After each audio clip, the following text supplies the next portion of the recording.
Welcome everybody, thank you for being here. Hey, everybody. Hey. Welcome everybody, thank you for being here.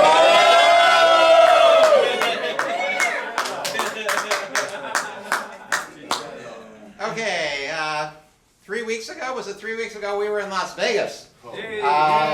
Having our conference there, Change Your Mind, Change the World. And I thought it was tremendous.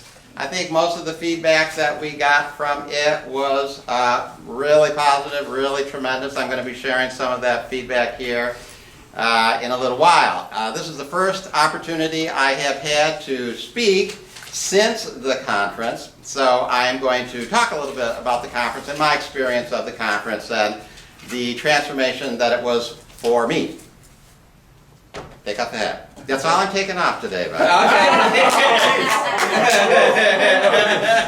Yes, I did take off my clothes at the closing ceremony of the conference. And I will be talking a little bit about that. Okay, that was our banner for the conference. Change Your Mind, Change the World was our theme for the conference. That banner was hanging in back of the stage, kind of like it is here, a little higher than that though. I want to talk about the logo that we had for the conference because I designed the logo even though I didn't do the artwork, but you know, these three people are supposed to represent three different races. I don't know if you quite noticed that. That's like an Asian woman and maybe a Latino gentleman and maybe an African American gentleman up there. I don't know. Not really, but that's okay. I told her I wanted three different races represented. And you see, they're thinking.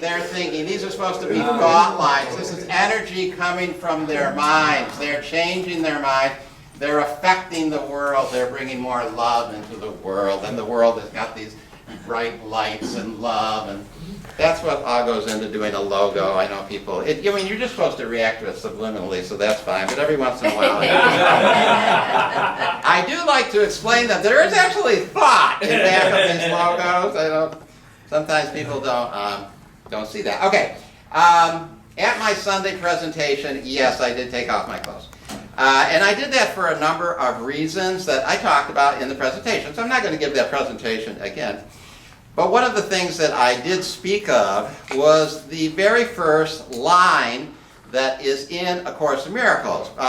Many people think the first line that Helen Schuckman heard was, "This is A Course in Miracles, please take notes." And that actually was not the first line that she heard. That if you look at her steno notebooks, the very first line that she wrote down was not, "This is A Course in Miracles, please take notes." It was, "You will see miracles through your hands, through me." That was the first thing she wrote down. Let me repeat it again because I think it's really important. "You will see miracles through your hands, through me." And this, of course, is Jesus talking, so you will see miracles through your hands, through the energy that I will give to you. Later on in that day, in that channeling, he does say, "This is A Course in Miracles, please take note." So it's not like that wasn't there. It was there later. It just wasn't the first thing that she heard like we currently like to say. I mean, that's the story. So I really offered up, in many ways, my body to be used to have miracles come through me. I mean, hands are a part of our body. I thought I'd take it a little further and, you know, offer up my whole body to be used. Oh, God. To have miracles come through me. So I was really trying to do that. Now people, of course, have asked me, you know, why did you do that? And I mean, the simple answer to that is because I was guided to, people. I mean, that was really the only reason. The only reason you ever do anything is because you're guided to. So I got the guidance too, and I sat with it, and I battled with it, and I came and went with it, and I said, I don't think I can do that like a zillion times. But eventually that guidance just wouldn't go away. Now after I just sat with it and let it just be there, I got a lot of thoughts about why it was appropriate, why it was a good thing, how I wanted to fill it out, what I wanted to talk about. And one of the things that I actually got afterwards, when again people said, why did you do something that would be so controversial, is this line from A Course in Miracles. It says, "Since an extreme example is a particularly helpful learning device." I wanted to give an extreme example, or at least that's what Holy Spirit wanted me to give, because they're particularly helpful. as learning devices. I've heard lots of things about my presentation. Nobody said it was boring, though. Nobody said they fell asleep during my presentation. I've heard that about some of the others, and that's great. Nobody said that. Now, it was controversial, I guess. I never really thought about it really being that controversial. I did run it by several of our board members to make sure that I at least had a majority of the board in favor of it. Yes, I probably picked and chose which board members I might talk to about it. But basically I talked to the ones that I had easy access to and the ones that had been to many other conferences before. Because the energy at a conference is a unique kind of energy. And if you've not been to the conferences frequently, then you kind of don't know what that is, because this is supposed to be a presentation right at the end of a conference when the energy has really built. And you do have, as a speaker, a certain freedom at that time that you might not have at other times. So I talked to the people on the board that would know that. And once I got a majority of the board, I figured, okay, then we would go forward. Now, we have lost since two board members who weren't the one of the two that I had asked, have decided to drop off of the board because of what I did. And we've also lost two supporting members who also were not particularly pleased. I will call them Mr. Smith and Ms. Jones. We lost Mr. Smith and Ms. Jones. And that's okay. You know, I sit with it. I'm a little disappointed. You know, it hurts my feelings a little bit. That's all ego stuff. I'm a little sad about it because many of them were people that, you know, that I knew, the board members and the supporting members that we lost, were people that I really knew and loved, and I've known for many, many years. So it's a little difficult, but I offer that up to the Holy Spirit, and I allow just my guidance to be my guidance. And you do what you're guided to do, and it has the effect that it has, and that must be the effect that it is supposed to have. Another thing that I talked about at the conference that got lost a little bit was that we were there to heal the world. Change your mind, change the world. And in the original edition, the world is defined.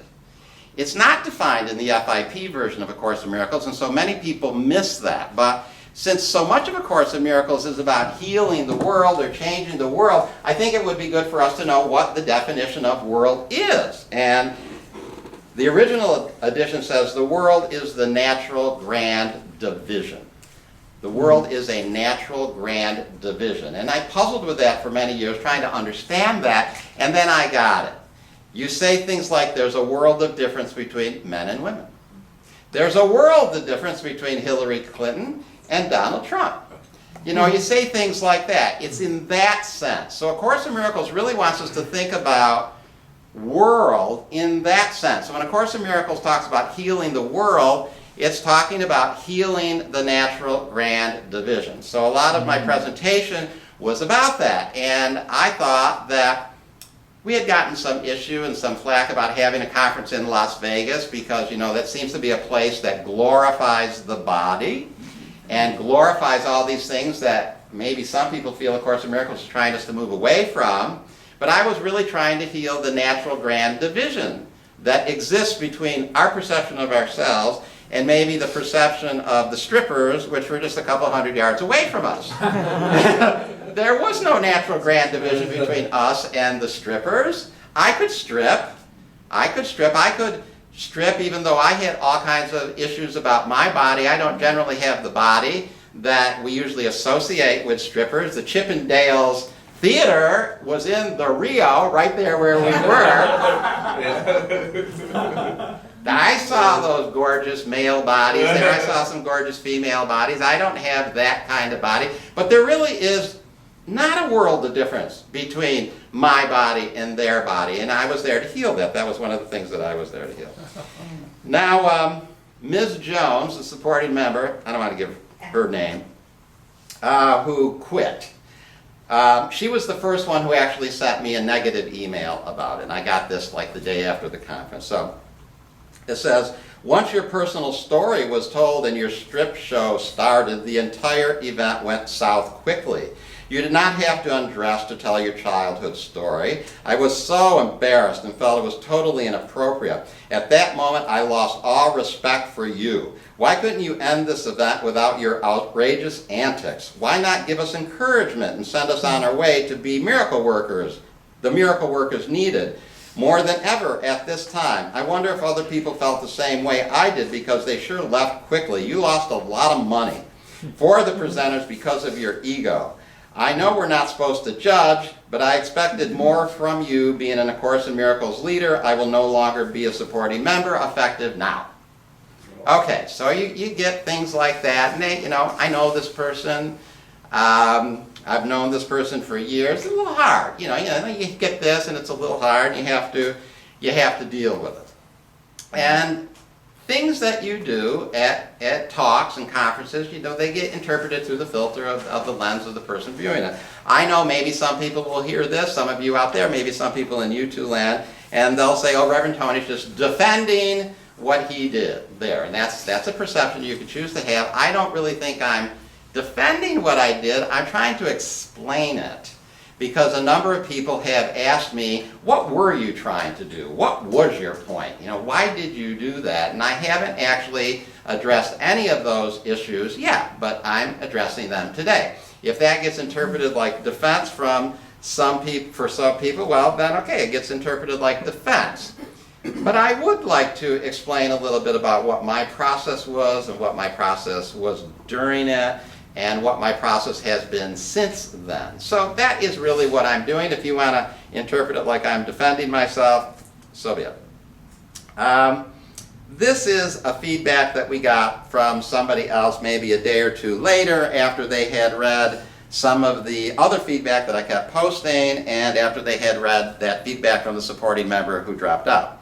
It said, Tony, since you have received some negative feedback about your final presentation, please allow me to share my personal positive perception of it. I felt I completely understood what you were trying to experience, and personally found it so powerful and appropriate. I don't ever recall hearing an older man, who's he calling older? Publicly share about body image issues, so to witness that for me was very inspiring. I feel that A Course in Miracles always calls us to demonstrate acceptance, love, forgiveness, joining, rather than merely talking about it. So for me, the risk you took in performing your acceptance yourself was perfect, and so much more powerful and fun than if you had just talked about it. You owned it and released it. So you get, emails like that, and it suddenly all becomes worthwhile. And the negative ones and the positive ones, they balance each other out. And you can't help how people are going to perceive things and possibly judge things, and you can't help that things that you do might get interpreted in a way that is negative for some people. That, I believe, as a speaker, somebody who's been speaking for 30 plus years, is just something you accept. But you're not really there to address those people.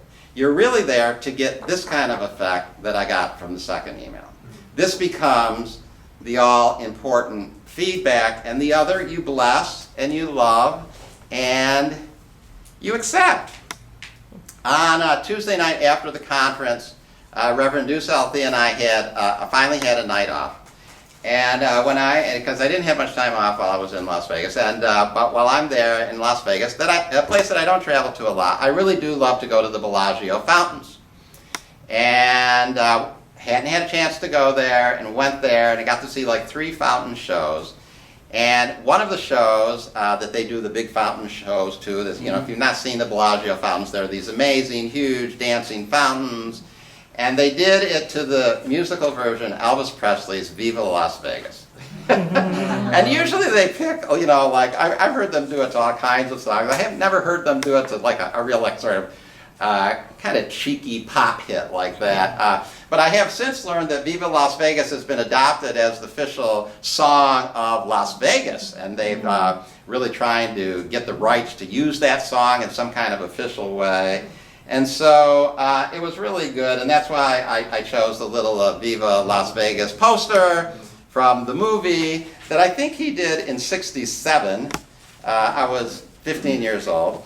So, you know, Elvis Presley and Margaret there, Viva Las Vegas. I remember it being kind of a fun, great musical. And Viva Las Vegas really means long live Las Vegas. The word Viva is a little hard to just translate directly, but basically you're saying long live Las Vegas, Viva Las Vegas.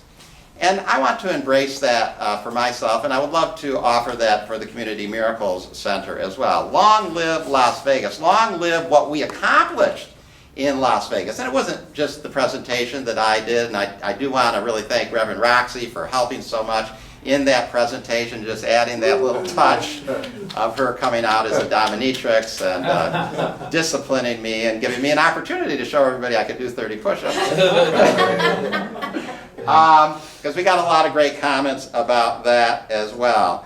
But, you know, Viva Las Vegas, Viva what we all accomplished. We've gotten all kinds of feedback about just what a wonderful event it was for so many, many people. And I really do want to thank all of the staff and just all of the attendees, everybody who came, because what people say is just they had never been in a situation where they experienced so much unconditional love in their life.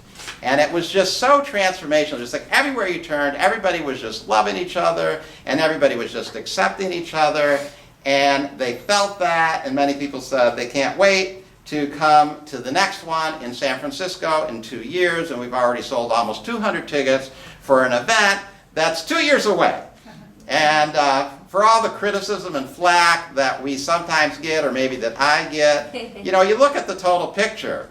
We've sold 200 tickets for something that is 2 years away.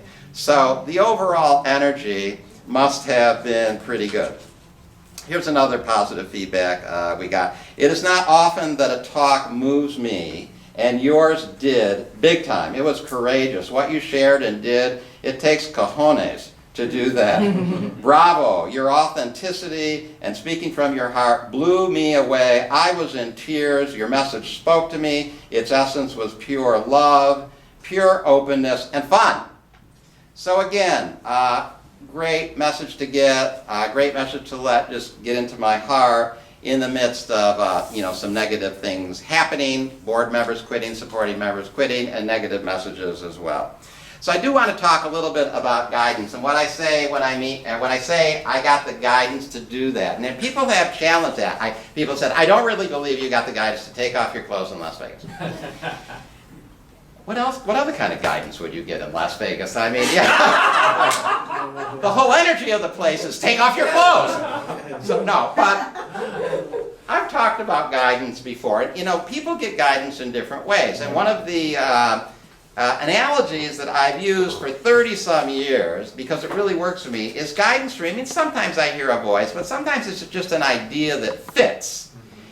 And I think of the idea that fits like a picture in a jigsaw puzzle. I've said this many times. It's like you get this little picture. If you look at it just by itself, it's kind of, you know, it's hard for you to even tell what it is. But once you put it into the puzzle, it just kind of blends into the whole picture. And then you almost can't even see it as an individual piece. It's part of the whole picture. And that's what guidance is for me. It's like thoughts and ideas that fit into something that makes it into a whole picture.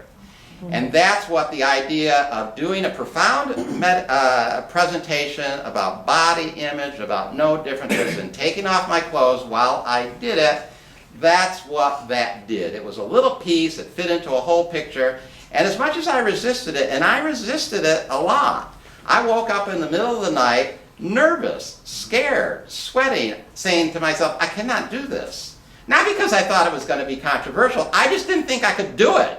I mean, I didn't think I could take my clothes off in front of 400 people. I mean, you got to understand, that was pretty challenging. Some people think I'm an exhibitionist, and it was really easy for me to do that. No, I'm not really an exhibitionist, and it was not really easy for me to do that. But it was my guidance. It fit in that large picture like a piece in a jigsaw puzzle, and I just knew it was the right thing to do. And once you know what your guidance is, you just have to do it. You just have to do it. You can't not do it, because you'll torture yourself, and you'll get yourself in worse fear than the fear of moving through it and actually do it. I remember years ago when I was getting ready to give a speech at a conference, I can't remember which conference it was, but maybe it was 2009 or 2007, and I had a relationship with a woman at the time named Christine, and I was talking with her as I was preparing like a month or two in advance and trying to think about what I was going to do, and I shared with her, I said, I realize this is an opportunity, and that what I really have to do is give the most inspiring talk I've ever given in my life. I have to give the most inspiring, powerful, meaningful teaching talk I've ever given in my life.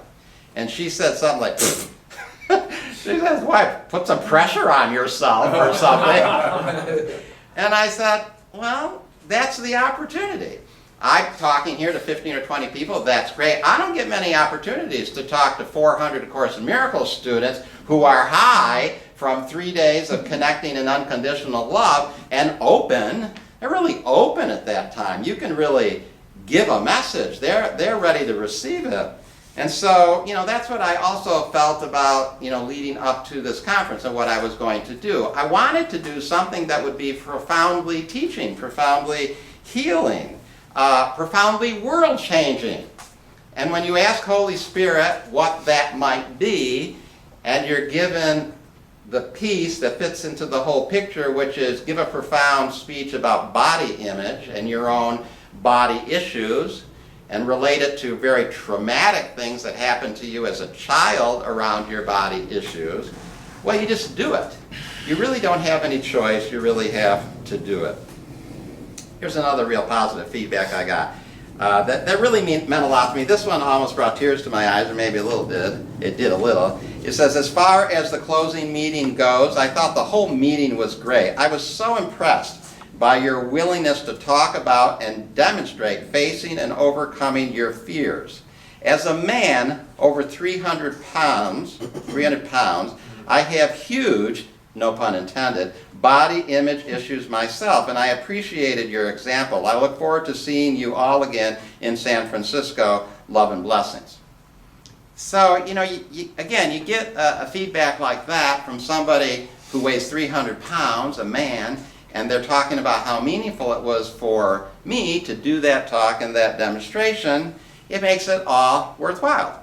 It makes losing members and board members just what happens. Because the goal of my presentation, the goal of the CMC, the goal of conferences is to truly heal the world. It's to truly change the world. We didn't just go there just to have some fun. I mean, we did go there to have some fun, and we didn't just go there to learn some stuff, and we did go there to learn some stuff. We went there to change our minds and thus change the world. And I said it when I opened the conference, that the world will not be the same when we're done here. And I meant that, and that was my energy, and that was my foundation, and that was my approach towards everything I did. And I had that approach in my presentation where I took off my clothes. It wasn't just because I wanted to do something controversial. Some people think Reverend Tony just likes being controversial because it creates a buzz and people chat about it. Well, yeah, I guess it does that, but I don't do these things in order to be controversial. I do things that I'm guided to do because my mission in life is to heal and to change my mind and thus change the world. Here's another feedback we got. It has been exciting and wonderful to read the feedback from people who were at the conference. You have a knack for being controversial, which is one of the many things I love about you. You stir our pot, baby, and it needs stirring. I love your honesty, your transparency, your dedication to the Course, and your willingness to say what is in your heart, even when you know everyone won't like it. I wish we lived closer so we could attend services at the CMC, but I'm grateful for the YouTube channel you have created and for sharing your wonderful work online. Since Ms. Jones, the supporting member who quit, mentioned that she would no longer be a supporting member of the CMC, I would like to increase my support to the CMC by whatever amount Ms. Jones was contributing. Ooh. Wow.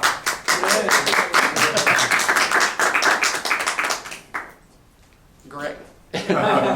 And she's waiting for the YouTube video of the conference presentation, and I wanted to put everybody on notice. I want to put my board on notice I really want that video produced. I know we're probably going to have a discussion about that. I think we can put up a disclaimer at the beginning of the video that it represents my views, not necessarily the views of the CMC, and that it has some mature content. Though I really think about the content, it would still get a G rating by any definition of those ratings. But, you know, if we can do something like that, but you can see, or I can see, all the healing effect that it had at the conference, and I can imagine what kind of healing it might produce on even more people who may see it on YouTube. You know, YouTube has an infinite audience, and let's share that healing. I certainly want to share that healing.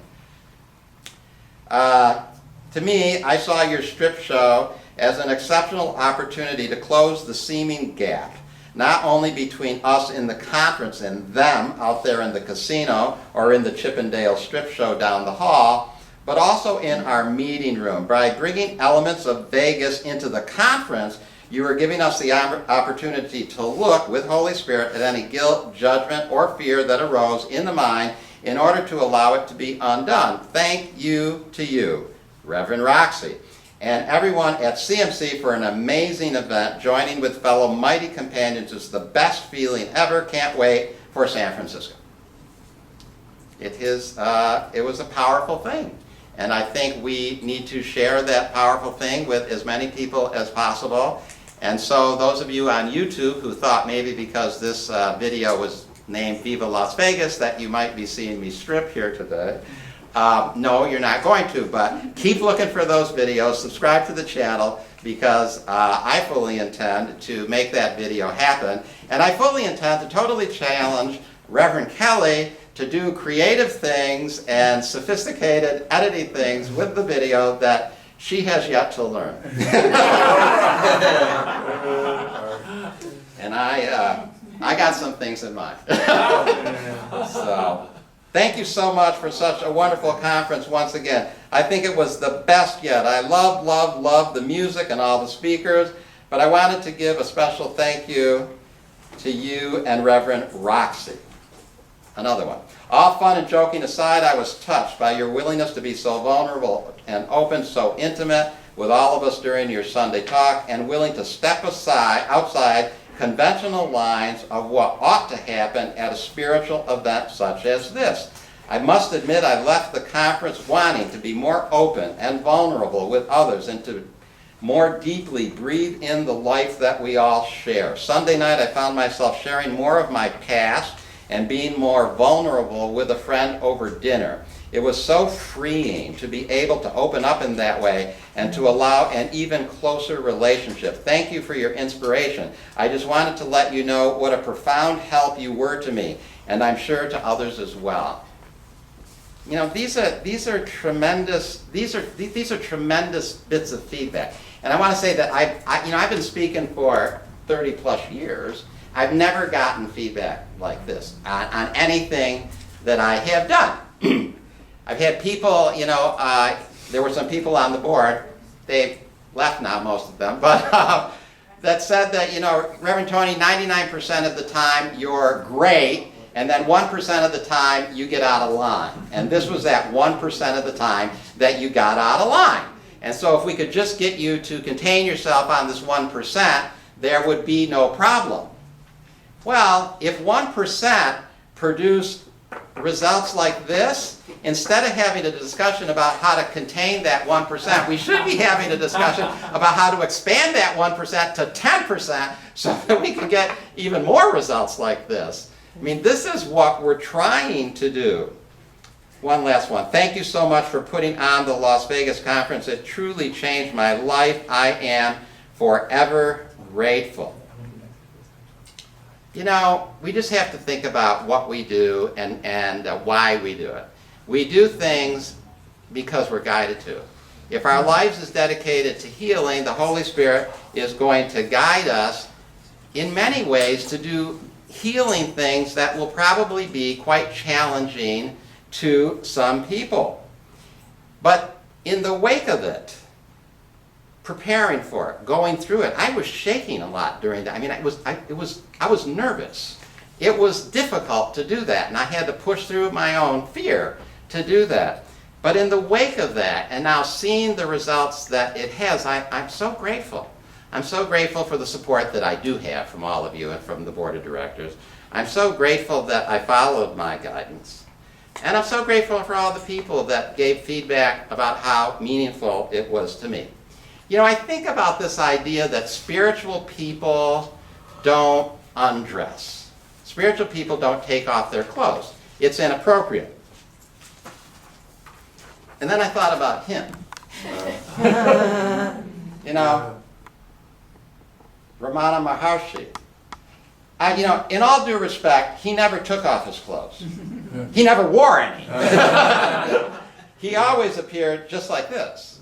And while he never wore any clothes, so he never had clothes to take off, he was very happy to have people take thousands of pictures of him and put them all over the world.